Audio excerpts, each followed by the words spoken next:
지난 한 주 시계 커뮤니티가 워치앤원더스 이야기로 떠들썩했었죠. 일주일이나 늦은 지금 아무래도 조금 시들기도 했고 이미 여러 정보는 보실 만큼 보셨을 테니까 주목할 만한 제품들 위주로 제 사견이나 커뮤니티 반응을 덧붙여서 정리하도록 하겠습니다. 워치앤원더스에 참가하지 않은 브랜드들도 여러 소식을 보여줬었는데요. 이번 주는 생략토록 하겠습니다. 자, 그럼 4월 첫째 주 시계 소식 출발합니다.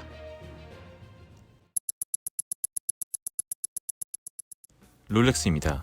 데이토나 1908, 요트마스터, 스카이드웰러, 익스플로러 등의 모델들이 저마다의 변화점을 가진 채 공개되었습니다. 아무래도 주목을 받은 건 데이토나와 익스플로러였고요. 데이토나는 외적으로는 베젤과 인덱스, 또 크로노그래프 같은 디테일들의 변경점이 있었고 내적으로는 무브먼트 변경도 있었습니다. 아이스블루 모델은 이례적으로 오픈 케이스백을 사용한 것도 주목할 내용이고요. 익스플로러는 흰판이 나온다, 39mm 모델로 나온다 라는 루머들이 많이 있었지만 건판 40mm로 공개되었습니다. 의외라면 의외이기도 하고요. 저는 스몰 사이즈에 더 매력을 느끼지만 많은 분들이 이번 40mm를 더 선호하시는 걸로 보입니다. 저는 티타늄을 사용한 요트마스터에 굉장히 관심이 갔었는데 이게 생각보다 반응이 없습니다. 티타늄이 브랜드의 생각과는 다르게 크게 인기를 끌지 못하기도 하고 또 가격이나 무게감, 색감 등이 소비자 선택을 받지 못하기 때문으로 생각됩니다.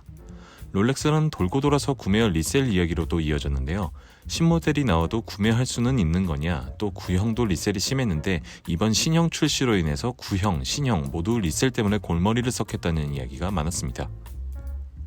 튜더입니다.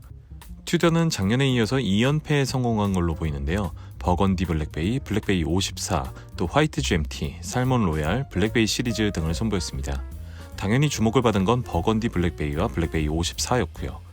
지난 시즌에 펠라고스로 히트를 쳤던 튜더는 블랙베이 54를 통해서 연타석 홈런을 때리고 있는데요. 디자인 균형과 사이즈, 또 완성도에서 이제는 완전히 롤렉스의 그늘로부터 자유로워지고 있다는 말까지 나오고 있습니다. 이 두 모델을 포함해서 이번에 공개된 튜더의 신제품들은 벌써부터 국내 구매 후기가 올라오기도 하는 등 비교적 자료가 많으니까 한번 구경해 보시기 바랍니다. 오리스입니다. 아퀴스나 65의 새 모델이 나오길 바랐던 제 욕심과는 다르게 이번 오리스는 파일럿 워치에 집중을 했습니다. 프로파일럿 커밋 에디션은 이름처럼 디즈니의 커밋 더 프로그와 협업을 한 제품이고 그에 걸맞게 연두색 색감과 날짜차게 숨겨진 이 이미지가 포인트입니다. 프로파일럿 X는 기존에도 평범하지 않은 색상을 사용했었기 때문에 이번 에디션이 굉장히 특별하다는 인상이 강하지는 않습니다. 하지만 47mm 빅사이즈의 카본을 사용한 프로파일럿 얼티미터는 꽤나 눈길이 가는데요. 오리스가 많은 공을 기울인 제품인 건 알겠지만 큰 사이즈와 높은 가격, 또 오리스만의 개성 부족으로 일반인들에게는 큰 매력으로 다가올 모델은 아닐 것 같습니다. IWC입니다. 워치앤원더스가 시작되기 전에 가장 뜨거웠던 브랜드가 IWC였고 공개 전까지 인제니어가 공개된다는 말들로 가슴 두근거리게 했었는데요. 루머가 사실이었습니다. 제럴드 젠터를 전면에 내세우면서 과거와 미래를 동시 키워드로 삼고 있는 이 시계는 시계 팬들의 반응 역시 대단합니다. 전설의 귀환, 또 역대급 IWC의 시계 같은 이야기들이 돌고 있는데요. 하지만 그건 가격 공개 전까지였었나 봅니다. 약 1,500만원대의 높은 가격 책정으로 인해서 그래도 이건 아니지 같은 반응들이 이어졌고 덕분에 튜더의 입지가 더 단단해지기도 했습니다. 가격을 떠나서 저는 IWC는 역시 파일럿이라는 생각이 강하기 때문에 같이 공개된 파일럿 크로노그래프 오세아나가 더 마음에 들기도 했습니다. 예거입니다. 예거는 저에게 있어서 이번 워치앤원더스 최고의 브랜드였었는데요. 제 드림워치가 리베르소인데 이번에 공개된 리베르소들이 하나같이 근사했기 때문입니다. 듀오페이스 뚜루비용, 크로노그래프, 히브리스, 아티스티카 정도로 구분해볼 수가 있겠는데 최고의 시계를 선택하는 기준을 디자인과 헤리티지, 또 기술력과 예술성이라 정해본다면 이 세 점은 서로가 경쟁 상대가 되겠구나 라는 생각이 들었습니다. 산으로 가고 있는 가격을 제한다면 시계 생활에 정점을 찍을 수 있는 모델이라 생각합니다. 베넬로스입니다. 베넬로스는 비교적 큰 변화는 없었는데요. BR03-93GMT와 03-92 브론즈, 또 BR05 그린골드 등을 공개했습니다. 따지고 보면 기존 제품들과 소소한 차이들은 있지만 크게는 색감이나 소재 등의 변경을 다뤘다고 보시면 되겠고요. 워낙 아이코닉한 디자인이라서 큰 변경점을 갖는 건 어려웠을 수도 있겠습니다. 베넬로스가 국내에서는 크게 인기 있는 브랜드는 아니고 이번 모델들은 색감마저 튀는 경향이 있어서 많은 판매량을 보여줄 것 같진 않지만 사이즈 다운 같은 소비자 요구를 반영한다면 분명 국내에서도 좋은 결과를 보여주리라 생각합니다. 바슈론 콘스탄틴입니다. 시계를 손목 위의 우주라고 표현하고는 하는데 이번 바슈론의 신작들은 그 말을 정말 잘 표현하고 있습니다. 뚜루비용 모델이라든지 오버시즈 문페이즈, 레 캐비너티 같은 모델들을 보면 정말 우주를 담았다는 생각이 들죠. 근데 이게 국내외로 별다른 이야기가 없습니다. 아마 접근성 때문에 관심과 후기가 많이 적다고 생각이 드는데요. 저 역시도 먼 나라 이야기 같기는 합니다. 까르띠에입니다. 까르띠에에서 공개한 제품들은 비교적 파격적이라는 느낌이 많이 듭니다. 프리베, 산토스 뒤몽, 탱크 아메리칸, 베누아, 클래쉬, 펜더드 까르띠에 등의 제품을 공개했고 패션 브랜드로서의 까르띠에와 시계 브랜드로서의 까르띠에의 정체성이 독특하게 융화되었다는 생각입니다. 논의 이야기지만 자료 조사하면서 여러 시계 브랜드 홈페이지를 들어가 봤는데요. 까르띠에만큼 근사한 홈페이지가 없었습니다. 이거는 꼭 한번 보셨으면 좋겠고요. 파네라입니다. 파네라의 이번 컨셉은 빈티지 혹은 복각 정도로 표현할 수가 있을 텐데요. 주목을 받고 있는 라디오 미러를 보시면 쉽게 이해하실 수 있을 겁니다. 디자인부터 색감 또 케이스 소재와 마감까지 파네라의 헤리티지와 미래를 잘 표현하고 있습니다. 다만 가격적인 부분이나 이미 알리에 카피캣 제품들이 있다는 점 등이 발목을 잡는다는 평으로 이어지기도 했는데요. 빈티지 스타일 외에도 다양한 제품들이 공개되긴 했습니다만 적어도 국내 커뮤니티에서는 큰 주목을 받고 있지는 않습니다. 태그호이어입니다. 태그호이어는 워치앤원더스가 시작되기 전까지 사실상 움직임이 없어서 시계 팬들 사이에서도 태그호이어가 왜 이렇게 조용하냐 하는 이야기들이 있었는데요. 워치앤원더스 이후에도 큰 언급이 없는 상태입니다. 일단 공개된 제품들은 까레라 크로노, 까레라 데이트, 포뮬러, 아쿠아레이서 등 태그호이어의 주요 라인업에는 모두 신제품이 추가되었는데요. 정말 이상할 정도로 큰 반응이 없는 상태입니다. 디자인도 좋고 가격도 크게 나쁘다는 생각이 들지 않고 또 일부 모델에 새롭게 선보인 자사 무브먼트도 좋은 평들이 보이는데 아주 획기적이라는 느낌이 들지 않는 디자인 때문인지 또 원인 모를 이유로 언급이 안 보이고 있습니다. 샤넬입니다.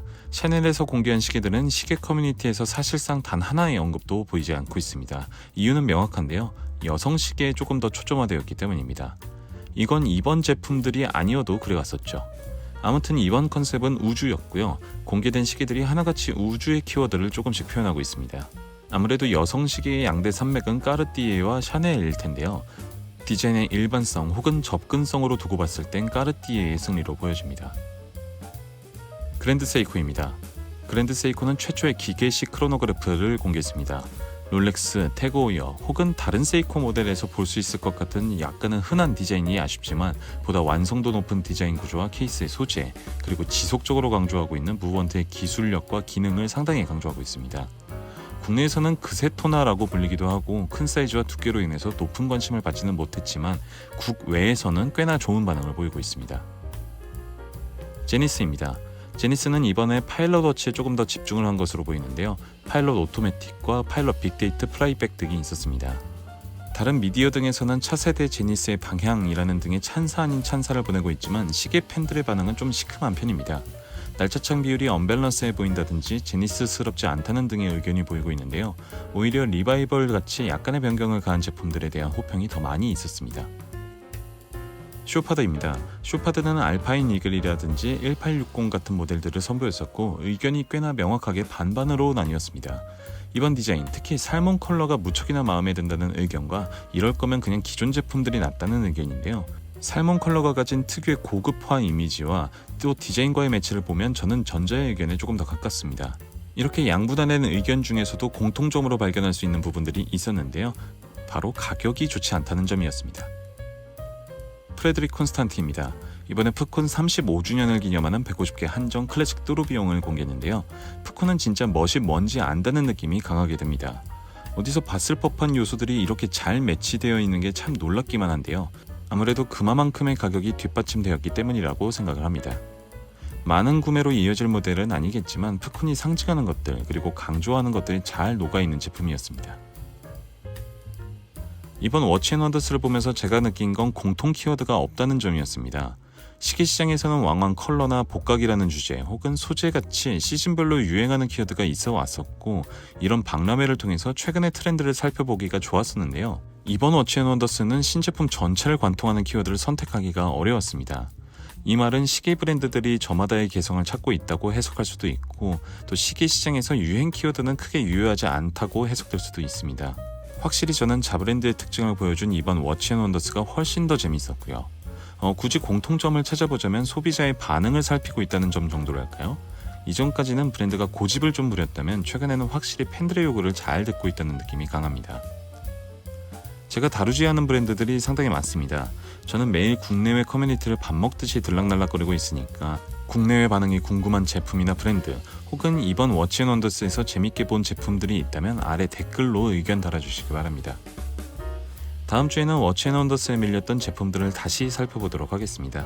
즐거운 한 주 보내시길 바라겠고요. 저는 더 재밌는 영상으로 찾아오겠습니다. 감사합니다.